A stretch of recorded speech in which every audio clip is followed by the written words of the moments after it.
मैं प्रतापगढ़ बोल रहा हूँ। मैं राजस्थान का सबसे नवीनतम जिला हूँ। मैं वही प्रतापगढ़ हूँ जहाँ की थेवा कला विश्वविख्यात है। मुझे कांथल प्रदेश के नाम से भी जाना जाता है। मैं अगर मेरी स्थापना की बात करूं तो मेरी स्थापना 1699 ईस्वी में महारावल प्रताप सिंह ने करवाई थी। स्वतंत्रता के पश्चात मुझे एक स्वतंत्र जिला बनाया गया, लेकिन इसके बाद मुझे 1952 में जिला पुनर्गठन के कारण चित्तौड़गढ़ में शामिल कर दिया गया। फिर आया वो दिन 26 जनवरी 2008 का, जब मुझे पुनः एक पृथक जिला घोषित किया गया। मैं यदि मेरे क्षेत्रफल की बात करूं तो मेरा कुल क्षेत्रफल 4117.36 किलोमीटर है। मेरे 5 उपखंड तथा 5 तहसीलें हैं। 5 उपखंड हैं जिनका नाम प्रतापगढ़, अरनौद, छोटी सादड़ी, धरियावाद और पीपलखंटू है। मुझे वापस से नया जिला बनाया गया। तब उदयपुर और चित्तौड़गढ़ के शरीर के कुछ अंग काटे गए और उनको मेरी तहसील बनाया गया। तहसीलों में पहली तहसील है धरियावद, जिसको उदयपुर से तोड़कर बनाया गया। उसके बाद नाम आता है प्रतापगढ़ तहसील का, जिसको चित्तौड़गढ़ से तोड़कर मेरे में जोड़ा गया। उसके बाद नाम छोटी सादड़ी और अरनौद को भी चित्तौड़ से अलग करके मेरा अभिन्न अंग बनाया गया। इसके बाद करें पीपलखंटू तहसील की बात तो यह बांसवाड़ा से अलग करके मुझ में जोड़ा गया। कांठल की गंगा कही जाने वाली माही नदी डूंगरपुर और बांसवाड़ा के अलावा जब मेरे और बांसवाड़ा के बॉर्डर से गुजरती है तो इस जरिए की भूमि को कंठाल का मैदान, छप्पन का मैदान और मेवल का मैदान कहा जाता है। मैं प्रसिद्ध हूं अपने हींग उत्पादन के लिए, स्पेशली मेरे क्षेत्र के जीरावन मसाले के लिए, जिसका स्वाद गजब का है। दोस्तों, मेरे रीजन में मिक्स रेड एंड ब्लैक मिट्टी पाई जाती है, जिसमें मेरे भूभाग में काफी मात्रा में अजवाइन, मसूर और सोयाबीन होता है। और चित्तौड़ से अलग होने के कारण यहाँ पर भी अच्छी मात्रा में अफीम उत्पादन होता है। मिनरल्स एरिया कोई खास नहीं है, लेकिन मेरे केसरपुरा में हीरे की खोज की गई है। यहाँ की थेवा कला पूरे विश्व भर में प्रसिद्ध है। थेवा कला एक ऐसी कला है, इसमें कांच पर सोने की कलाकृति या यूं कहें शीशे पर सोने की सूक्ष्म चित्रकला की जाती है। यह चित्रकला मेरे राज सोनी परिवार की बेहतरीन कलाओं में से एक है। माना जाता है कि थेवा कला की शुरुआत नाथू सिंह सोनी ने की थी।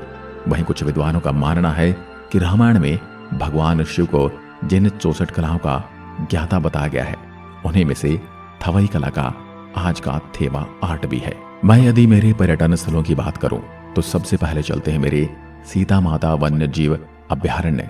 मेरे सीता माता अभ्यारण्य में बहुत सारे जंगली जानवर एवं जंगल का सुंदर परिदृश्य देखने को मिलता है। यहाँ पहाड़ों के बीच एक कुंड के पास सीता माता का एक छोटा सा मंदिर है। वहीं पास में ही गौमुख से निरंतर जल धाराएं बहती रहती हैं। वो पानी पीने में बड़ा ही स्वादयुक्त और शुद्ध होता है। और पास में ही नदियां देखने के लिए मिलती हैं। साथ ही साथ कूच जलकुंड में नहाने का आनंद भी लिया जा सकता है। मेरे सीता माता अभ्यारण्य अपने यहाँ की उड़ने वाली गिलहरी के लिए प्रसिद्ध है। साथ ही है अभ्यारण्य में रामायण कालीन स्थान जहाँ लवकुश ने भगवान हनुमान को बंदी बनाया था, आज भी मेरे इस अभ्यारण्य में देखा जा सकता है। मेरे इस अभ्यारण्य को 1989 में अभ्यारण्य घोषित किया गया था। सीता माता अभ्यारण्य 423 वर्ग किलोमीटर क्षेत्र में फैला हुआ है। यह अभ्यारण्य अरावली, विंध्याचल और मालवा के पठार के बीच में स्थित है। सीता माता अभ्यारण्य चित्तौड़ जिले और उदयपुर जिले में फैला हुआ है। अभ्यारण्य में 300 से ज्यादा जड़ी बूटियों वाले पौधे पाए जाते हैं। इस अभ्यारण्य में आप सड़क माध्यम से पहुंच सकते हैं। अभ्यारण्य में आपको घूमने में काफी आनंद आने वाला है। यहाँ पर आपको बहुत सारे पर्यटन स्थल देखने को मिलते हैं। सीता माता अभ्यारण्य में प्रवेश के लिए शुल्क लिया जाता है। यहाँ पर विदेशी पर्यटकों का 300 रुपए एक पर्यटन का लिया जाता है। भारतीय पर्यटकों का 50 रुपए का पर्यटन शुल्क लिया जाता है। विद्यार्थियों का कम चार्ज लिया जाता है। यहाँ पर आपके 2 पहिया और 4 पहिया वाहन का भी चार्ज लिया जाता है। इस अभ्यारण्य में ठहरने के लिए भी सुविधाएं उपलब्ध हैं। मेरे इस अभ्यारण्य में आने का उचित समय सर्दी का है। वैसे आप गर्मी और वर्षा ऋतु में भी आ सकते हैं, लेकिन घने जंगल में उबड़ खाबड़ रास्ता आपके लिए मुसीबत बन सकता है और आपके लिए रोमांचक भी हो सकता है। मेरे अभयारण्य में आपको बाघ, जंगली बिल्ली, लोमड़ी, हायना, लंगूर, जंगली खरगोश, गीदड़, नीलगाय, नेवला, सिविट आदि देखने को मिलते हैं। अगर आप मेरे शहर की सैर करने आते हैं तो मैं आपको सजेस्ट करूंगा कि आप सर्वप्रथम मेरे अभयारण्य में अवश्य हो आए। मैं प्रतापगढ़ अब आपको दिखाने वाला हूँ मेरा धूनी माता मंदिर। यह मंदिर मेरे शहर का मुख्य आकर्षण केंद्र है। यह मंदिर बांसी से धरियावद आने वाली सड़क पर आता है। यहाँ पर आपको प्राकृतिक छटा देखने को मिलती है। यह मंदिर पहाड़ी के ऊपर बना हुआ है। यहाँ पर आपको एक पवित्र धूनी देखने को मिलती है जो साल भर और 24 घंटे जलती रहती है। आप यहाँ पर आकर इसके दर्शन कर सकते हैं। यहाँ पर आपको पहाड़ की चारों तरफ का सुंदर दृश्य देखने को मिलता है। यहाँ पर आप बहुत अच्छा अनुभव करते हैं। आप यहाँ बरसात के समय आएंगे तो आपको ज्यादा आनंद आएगा। यहाँ पर मेला भी लगता है। यहाँ पर आसपास के ग्रामीण लोग अत्यधिक संख्या में घूमने के लिए आते हैं। मैं प्रतापगढ़ अब आपको दर्शन कराने वाला हूँ मेरी भंवर माता मंदिर का। भंवर माता मंदिर मेरे शहर का प्रसिद्ध मंदिर है। भंवर माता मंदिर मेरी छोटी सादड़ी कस्बे से करीब 3 किलोमीटर दूर है। छोटी सादड़ी प्रतापगढ़ निम्बाहेड़ा मार्ग पर स्थित है। यह जगह नीमच रेलवे स्टेशन से बड़ी ही करीब पड़ती है। यहाँ पर लोग दूर दूर से घूमने के लिए आते हैं। ये जगह मध्य प्रदेश और राजस्थान के लिए एक पवित्र स्थल है। यहाँ पर देवी दुर्गा का ही रूप विराजमान है और यहाँ पर नीचे बहते हुए झरने में आप नहाने का आनंद भी ले सकते हैं। यह एक पिकनिक आदि के लिए बड़ा ही उपयुक्त स्थान है। आप अपने मित्रों या परिवार के साथ यहाँ पर आ सकते हैं। यहाँ पर आपको प्रकृति और अध्यात्म का एक अनूठा संगम देखने को मिलेगा। यहाँ पर आपको प्राचीन मंदिरों के भग्नावशेष देखने के लिए मिलते हैं जहाँ पर भंवर माता की मूर्ति विराजमान है। अब मैं आपको दिखाता हूँ मेरा दिवाक माता मंदिर। यह मंदिर मेरी जोलर ग्राम पंचायत में स्थित है। यहाँ पर भक्त माता को प्रसन्न करने हेतु हथकड़ियां या बेड़ियां चढ़ाते हैं। यह मंदिर पहाड़ियों के बीच में स्थित लगभग 200 साल पुराना है। माता की प्रतिमा सफेद रंग की बनी हुई है और वस्त्र और फूलों से सुसज्जित है। माता की प्रतिमा के पीछे आपको 9 देवी के दर्शन करने को मिलते हैं। इस जगह के बारे में प्राचीन मान्यताएं हैं कि प्राचीन समय में यहाँ पर जंगल हुआ करता था। घने जंगल में चोर डाकू रहा करते थे। चोर डाकू यहाँ पर माता का आशीर्वाद लेते थे और मन्नतें मांगते थे। अगर वह डकैती करेंगे या जेल तोड़कर भागेंगे और सफल होंगे तो माता को हथकड़ी चढ़ाएंगे और इनकी इच्छा पूरी होती थी तो माता को यहाँ पर हथकड़ी चढ़ाते हैं। इसी प्रकार यहाँ पर हथकड़ी चढ़ाने की परंपराएं चली आ रही हैं। इस मंदिर में दूर दूर से लोग आते हैं। अब मैं आपको लिए चलता हूँ मेरे देवगढ़ पैलेस। मेरा देवगढ़ पैलेस एक मुख्य ऐतिहासिक पर्यटन स्थल है। यहाँ पर आपको प्राचीन महल देखने को मिलते हैं। यह महल मेरे मुख्य शहर से करीब 13 किलोमीटर की दूरी पर है। यह महल एक छोटी सी पहाड़ी पर बना है। यह महल बहुत अच्छी तरह से संरक्षित करके रखा गया है। आप यहाँ पर घूमने के लिए आ सकते हैं।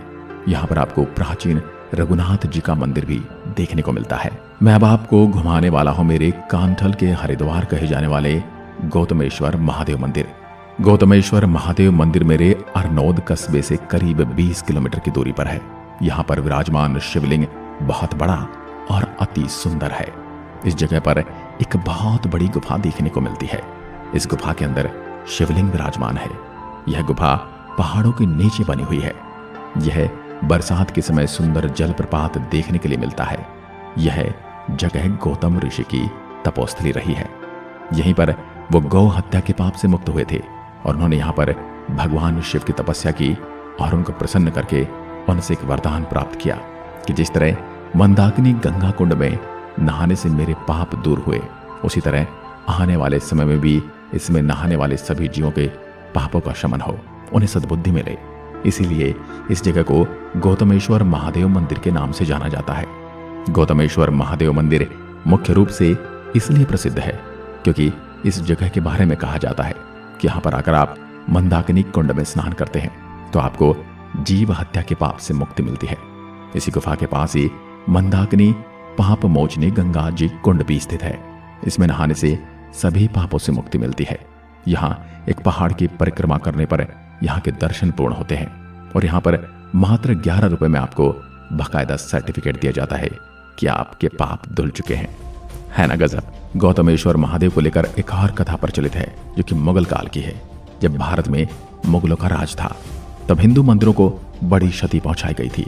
उसी क्रम में यहाँ भी मुगल बादशाह ने जब शिवलिंग को तोड़ने के लिए इस पर प्रहार किया तो यह कमल की आकृति में फट गया और फटने के दौरान इससे भंवरे निकले और उन भंवरों ने बादशाह और उसकी सेना पर आक्रमण किया। भंवरों के आक्रमण को देखकर मुगल बादशाह ने भगवान से प्रार्थना की, अगर इन भंवरों से मैं बच गया तो यहाँ मंदिर निर्माण करवाऊंगा। उसके बाद मुगल बादशाह ने मंदिर का निर्माण करवाया और एक शिलालेख भी लिखवाया कि अगर कोई मुसलमान इस मंदिर को क्षति पहुंचाता है तो उसे सूअर की कसम है, और अगर कोई हिंदुस्तान को क्षति पहुंचाएगा तो उसे गाय की कसम है। इसी तरह यहाँ कौमी एकता की भी एक अनूठी मिसाल देखने को मिलती है। अगर मैं मेरे यहाँ के वाहन रजिस्टर की बात करूं तो मेरे शहर के वाहन RJ 35 से रजिस्टर होते हैं। मैं प्रतापगढ़।